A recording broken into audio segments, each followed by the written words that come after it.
Hi everybody, and thank you for joining us on TNT. Another quick update here today about the issue of cannabis here in Thailand.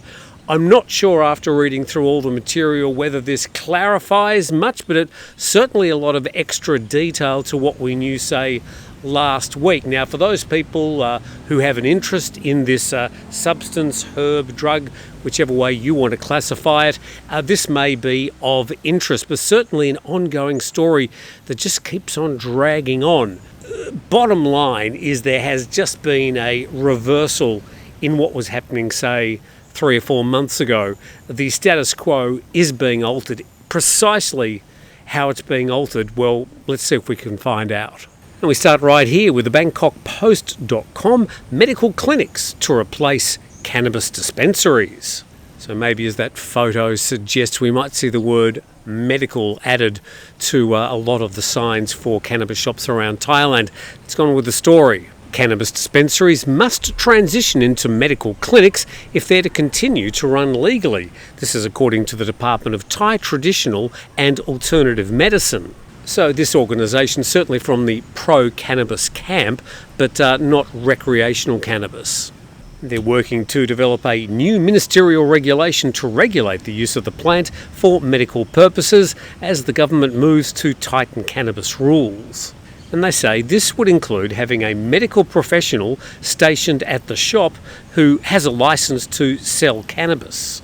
And they say the dispensaries must then be registered as a hospital or clinic under the Hospital Act, and the ministerial regulation would include how to issue drug prescriptions, which will be required to access cannabis medical products.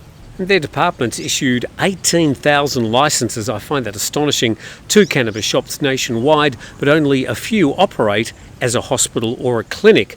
And among them, 12,000 will have their licences renewed this November, and they must comply with the new ministerial regulation by that date. And quoting, if they want to sell cannabis, they'll have to switch to being a hospital or clinic under our new regulation, otherwise they won't be able to sell it.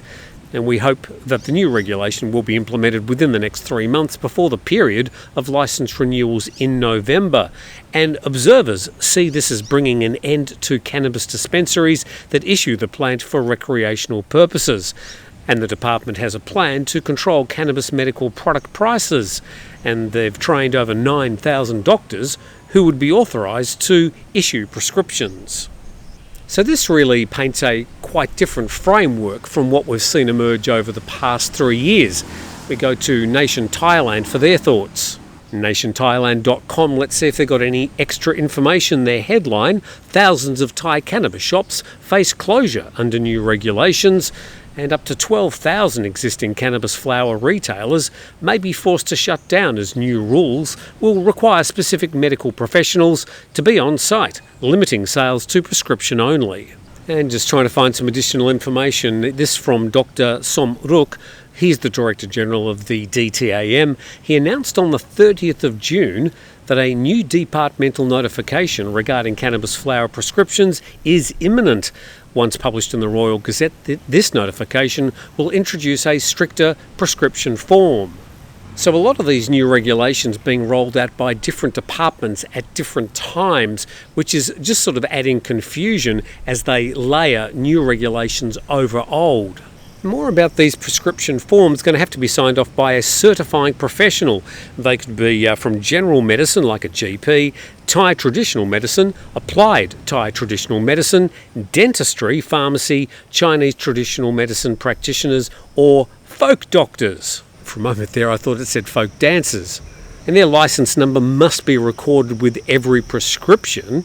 And from patients, they're going to require your name, your age, your nationality, ID card number, I suppose for foreigners that's a passport number, and diagnosis. It must also be meticulously documented with prescribed quantities limited to a 30-day supply.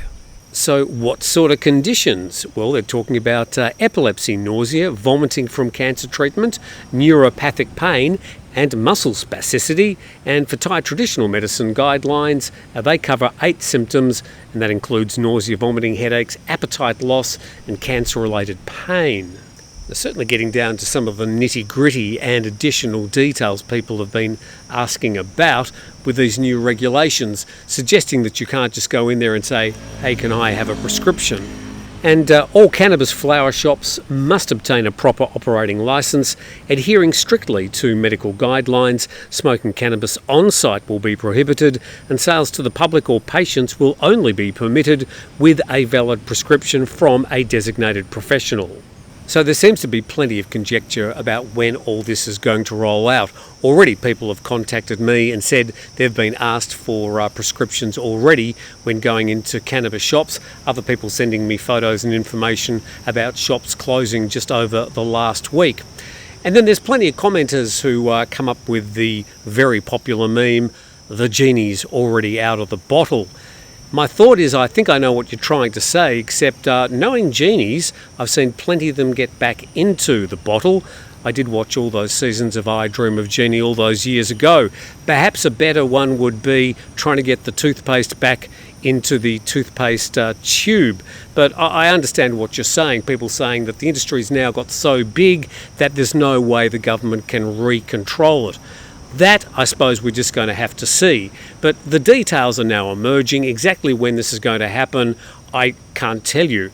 All I can say is that we've got additional details and they're making their way through the Cabinet and then onto the Royal Gazette for publication. Now, after that, we've probably got some sort of sunset period so that the shops that are currently open will have the opportunity to make the required changes. After that comes enforcement. Exactly how all that's going to roll out, well, I don't really know. There's probably another 2 or 3 months before we'll start seeing specific changes to a lot of shops. But, well, we're in that twilight zone at the moment. I'll certainly do my best to keep you up to date with all the emerging details. In the meantime, thank you for watching. Please subscribe to the channel, and we look forward to seeing you next time.